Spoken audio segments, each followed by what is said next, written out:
Our focus for this session on plants is to think about the actual different types of plant tissues. So there are multiple types of plant tissues, and we'll look at three major tissue systems associated with plants. Those are dermal, vascular, and ground.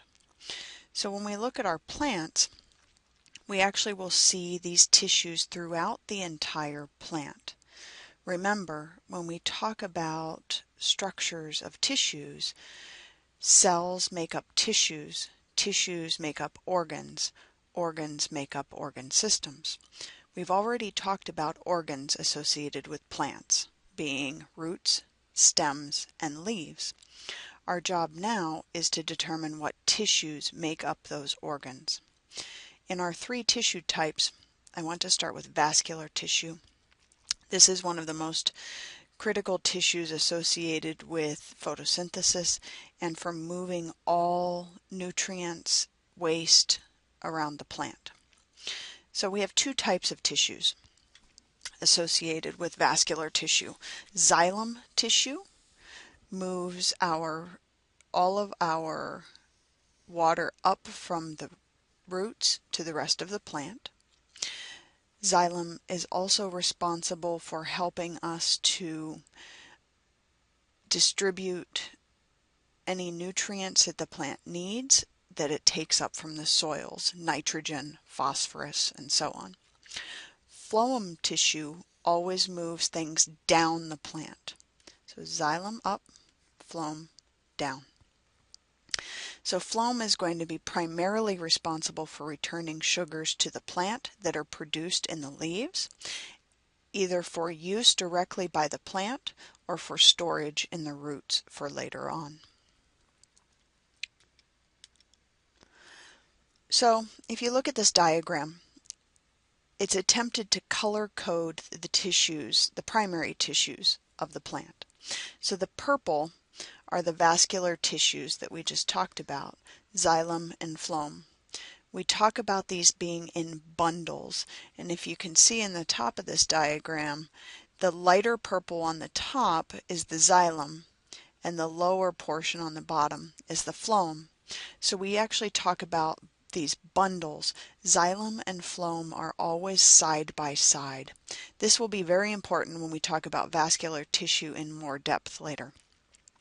The ground tissue is all of the filling. We've mentioned this before. The yellow that's inside all of these tissues, or around the xylem and phloem, is all of this yellow. Those are ground tissue fillings. This is going to be important for storage. We'll see a lot of that ground tissue becomes full of sugars for storage. The other thing we have is dermal tissue. So just like you, dermal tissue lines all surfaces of the plant, from the roots and shoots and stems. So it's this skin, if you will, on the outside of the plant. We see it around the stems, around the outside of the roots. We actually see it on the insides of some of the roots to help protect, so there'll be a layer on the inside here. We'll see that more later with water transport. But those are the three basic tissue types that we deal with in plants. Now, if we look at it more up close with our cross section, we can distinguish these dicots and monocots that we mentioned in the categorization of plants. And you see from this image, these are both stems, please keep in mind. This will look different in roots. In stems, we see the vascular bundles surrounding the outside, and in the monocots, it's scattered throughout. So with those vascular bundles, we have to think about what that means for water transport. And as I mentioned, we'll talk about that later on.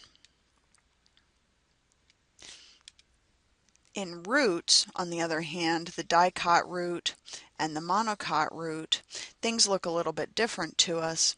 Remember, in our dicot root, that vascular tissue, or in our dicot stem, our vascular tissue are in those bundles around the outside, right? Okay, so if this is our stem. But in our monocot root, we now see a much more organized structure. We actually see the vascular bundles in a ring inside this root. When we saw it in the stem portion, remember, in our monocot, these bundles were scattered throughout.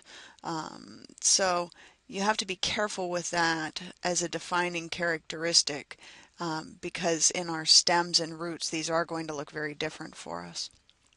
In our dicot root, notice that the lighter tissue, that xylem, actually makes an X in the middle. See that?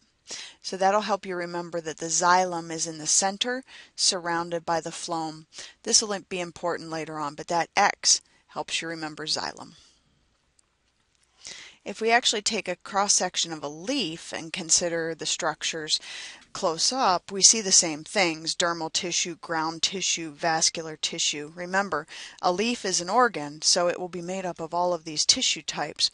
And here you can see more close up that differentiation in color I was asking you about earlier, with the xylem and the phloem both being part of the vascular bundle in the leaf. This is actually what forms what we call veins on the leaves. Okay, those structures that you see on the surface of any leaf that look like ridges, these are the vascular bundles helping to move water and sugar around the plant. When we talked about photosynthesis, we talked about mesophyll.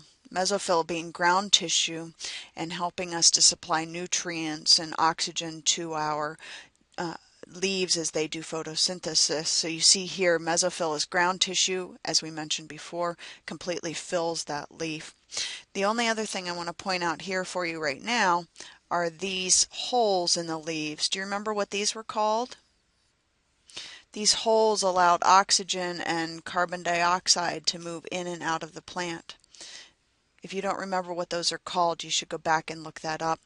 They are surrounded in guard cells, remember? But the hole itself has a specific name that you should recall.